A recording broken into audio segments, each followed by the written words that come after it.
was I think it was or it was Live Strong when I went. Yeah. But I was like, man, that literally sitting in the Cauldron, I think was the best. I think it was the best experience I've ever had at a game. Yeah. I mean, seriously, the Chiefs weren't great yet, or like the last couple of years, but just go in there and say, man, they did an awesome job. And the great thing is too is that it's separated. So Cauldron's sitting in one section, and it gets a little crazy. Mm-hmm. They talk. Those are your rabid fans. They talk a little wild. But then when you sit like towards the middle, that's totally family friendly. Right. It's amazing how it's separated like that. And also the guys in the Cauldron, which are the super hardcores, they're also very respectful of like the more casual fans too. Yeah. I literally think like if you have not gone, and I'm talking to everybody, if you have not gone to a sporting game, you need to go. It definitely, to me, it rivals going to Arrowhead. It seriously does. Yeah. It's so fun. I mean, I'm not the biggest soccer fan. I've talked about that before, but I've been to, 2 or 3 games there at Sporting Park or Children's Mercy Park, I think it's called now. Yeah. But, every time I've been there, the experience has been great. Yeah. I mean, because obviously I'm not really going to be focused in on the soccer for the 90-plus minutes. But, I mean, all the other things that are going on in the stadium and walking the concourse. And, I mean, that's one thing kind of as a sports fan that I like to do when I visit different cities is go visit their sports stadium, even if there's not a game going on, just to kind of go look at it and see like, oh, this is really cool. Or, I'm sure you've been in a lot of different stadiums and being a guy who helps plan and run events, I'm sure you've seen a lot of different cool stadiums too. I never passed up a chance to talk to a counterpart at another baseball team or soccer team and say, hey man, I'm going to be in town. Swing me a couple tickets. I want to come check your place out. And it's not about reinventing the wheel a lot of times. If something works in another market from an experience or from a sponsorship perspective, you bring that back and have new ideas and new opportunities for your fans to engage with those people too. So I always look forward to going to other parks. What as far as like going to other places and other cities and stuff, what's the other like best experience you've had besides like KC? And I'll throw an example out there. I knew a guy that I worked with before. His thing was him and his son would go around to all the MLB parks. Mm-hmm. He actually said best experience for him was actually Pittsburgh, because he said the Pirates they shut down kind of. It's a downtown stadium, and they kind of shut down and they tailgate in the street. It's super organized. He's like, dude, that was so much fun. Yeah. I think he said worst experience was like one of the Florida teams. He's like, there wasn't a lot of people there or whatever. Yeah. So what was like one of the best ones you went to? I don't know. I mean, I worked for the Cardinals radio network for about a year and a half in St. Louis too, and that was an old Busch, and New Busch Stadium is pretty sweet. It's a nice. It's still kind of got that old feeling to it. Wrigley Field's obviously awesome. Mm-hmm. Boston Gardens, I kind of went. I didn't go to a game there, but I toured it when I went with the Royals. We had a convention out there, and so I got to tour that. But there's so many good ones. Even I went to a Rangers game back in the '90s down in Texas, and that was cool. I don't know that I've had really many bad experiences, because I'm looking at it maybe from a little bit of a different perspective. And then when I'm with those people, I always have good seats. So that's another key thing. Yeah. I'm sitting in a suite or in some really nice seats somewhere, but that's kind of what I look for, what they're doing with their fans and the sponsors, how they're engaging, and that's kind of what I take away. So I've kind of plucked a few things from a lot of different places. Yeah, the Rangers are, about to open a new ballpark. It kind of looks like a warehouse. Yeah. Those pictures have kind of surfaced, but the ballpark at Arlington, their former stadium, we went to a Royals game down there a few years ago. Mm-hmm. And, I mean, other than the Texas heat, it was a really good time. that we were in the sun for most of that game, and that Texas sun beating down on you. Oh yeah. That was a little rough. And whatever that stuff is that they call barbecue down there. I'm not sure. That's it's definitely not barbecue. But we're spoiled up here. That's right. Just going to different ballparks, and like Petco Park was one I went to out in San Diego when I was there a few years ago. Downtown Stadium. What do you think about all the talk of them possibly moving the Royals downtown? Well, it's funny. My initial thought was, man, John Sherman just bought a team for $1 billion. he's not going to want to spend another $1 billion to build his downtown. You don't build a stadium, you build an experience, right? With retail and bars and restaurants around there. It's more than just that. Take a look at St. Louis. But now there's so many creative ways to fund that, and he's got a lot of investors with a lot of resources.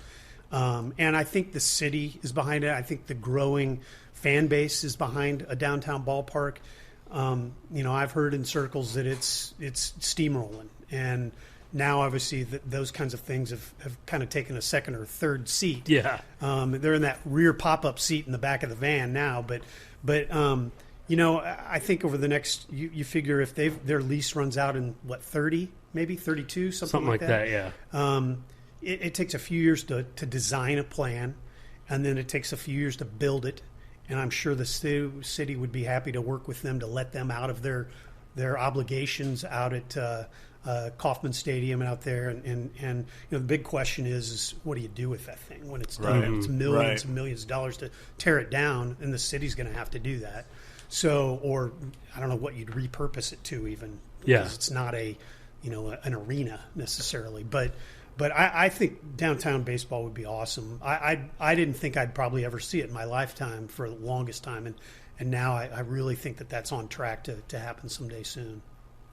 Yeah, I mean from what I'm reading and hearing, I really feel like it's going to happen too, sooner rather than later. But my initial reaction was like, no way. Like, the K is historic. I want to leave it there. But I mean, and like you said, if they do it right, if they make the experience worth going downtown for, we got the streetcar now. Yep. Obviously that's a big component with some of the other downtown ballparks that we've seen across the country, having transportation down there, because parking is always going to be an issue with a downtown stadium. But we're a big tailgating community too. Oh, we are. That's a challenge in an area like that. So, I mean, I think you got to take that into consideration when you're making the plans for all that. There's not going to be a massive parking lot that they're going to build. It's going to have to be. You're going to have to be clever with it and unique. But again, I think the overall plan, I think, can be accomplished, and that gives people a great experience, and you can continue to have that. Yeah, I definitely think they're going to have some room for tailgating. Yeah, because your hardcore fans are definitely going to want to do that.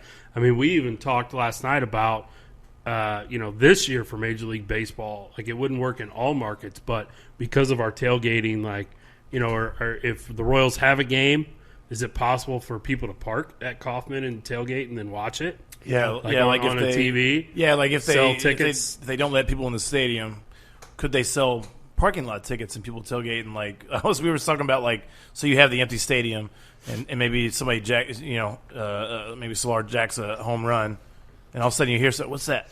And it's everybody yelling from the parking lot because everyone's watching the game from the parking lot. I'm like, but I don't know what the regulations are, if they could do that or not. Or I know if they can, they probably will, because that's a little more money.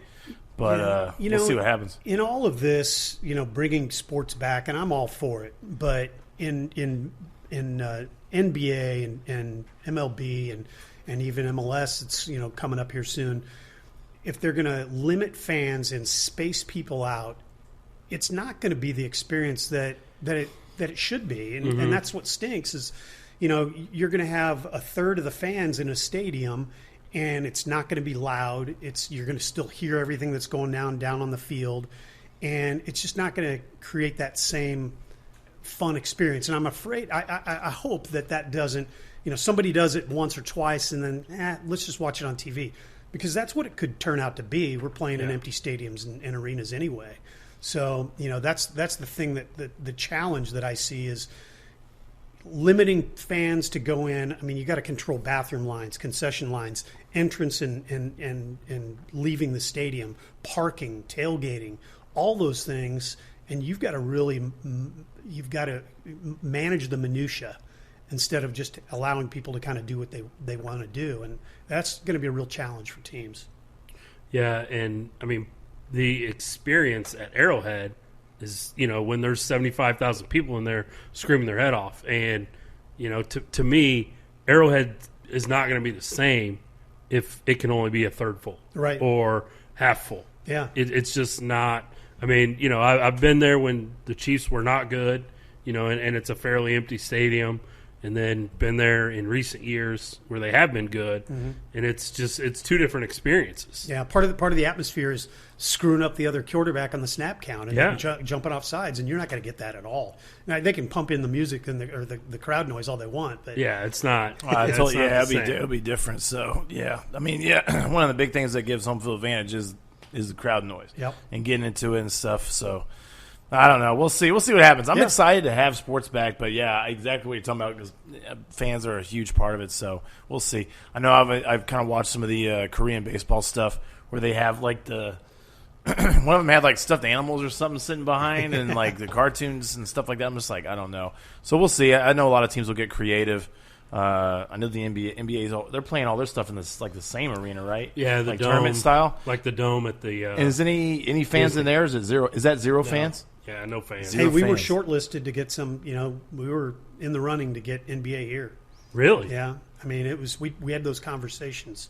Wow. It's just there's not nearly as much to do outside of the arena here, of Hy-Vee Arena, as there is in Orlando. Mm-hmm. Right. Yeah. But you're keeping everybody quarantined anyway. So the mindset is, from what what the city was doing, and the number of courts here that we had the ability to do, and with television capabilities and everything here. I mean, we were shortlisted because there were some cities that just, I think it was, I don't know if Las Vegas was in the mix, but Kansas City and Orlando, and I think there was one other city that kind of made the short list of cities that they were even considering. So, wow, that's a good fact that I was unaware of. Yeah, I was unaware too. MLS is playing. Are they in Orlando also? Yeah. Okay.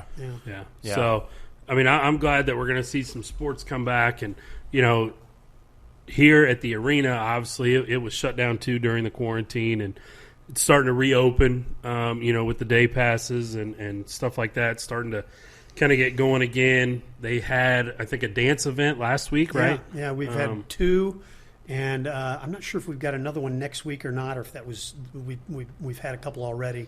But it's real easy to social distance, and the event promoters have done a great job in really cycling through groups, limiting tickets. Obviously we're like everybody else. The more the merrier. The more people in the building, the better for our tenants, for our food service people, and for us from a revenue standpoint. But they've done a great job. I mean, it's their livelihood too. And every one of these events that we have most of them are national events, people jumping on planes, staying in hotels, and that's what they do. I mean, these basketball tournaments that we've got coming up next year, these guys travel to 12 events a year, 10 events in different cities, and it's an opportunity for them to get seen and by colleges, to travel and get that experience.